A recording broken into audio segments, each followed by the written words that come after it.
Welcome to Pro Wrestling History Daily Interactive, where I give you the top 5 moments for this day in pro wrestling history in chronological order, and then you put them in your own top 5 order in the comments below. Don't forget to like, share, and subscribe, and without further ado, let's get our wrestling nerd on. Starting off as we always do in chronological order, 1967. Kenta Kobashi is born. He started his career in All Japan Pro Wrestling in 1988, where he became one of the promotion's top stars, holding the Triple Crown Heavyweight Championship 3 times and winning the Championship Carnival in 2000. Kobashi left All Japan in June 2000, taking part in a mass exodus led by Matsuhira Misawa, which led to the formation of Pro Wrestling Noah.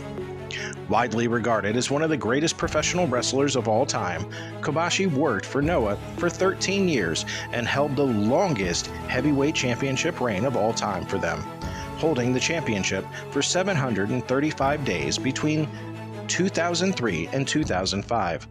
Overall, Kobashi was a 4-time world champion and an 8-time tag team champion. Kobashi spent many of the later years of his career sidelined due to various injuries. He underwent numerous surgeries on his arms and legs in the early to mid-2000s before retiring from in-ring action in May of 2013. Kobashi continues to make sporadic appearances for both Noah and All Japan, while also promoting own shows under the Fortune Dream banner.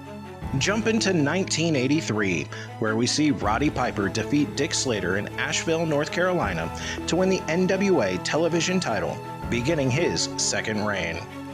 And a big day in 1988, 3 huge shows, starting with WWF holding WrestleMania 4 at the Trump Plaza Hotel and Casino in Atlantic City, gaining 1,800 fans.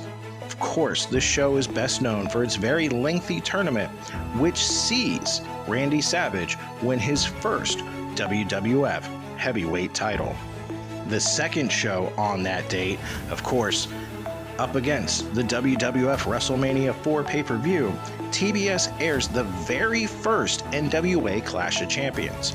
Now, this is most well known for what we call the Coming Out WCW party for Sting, where he goes 45 minutes in a time limit draw with Ric Flair.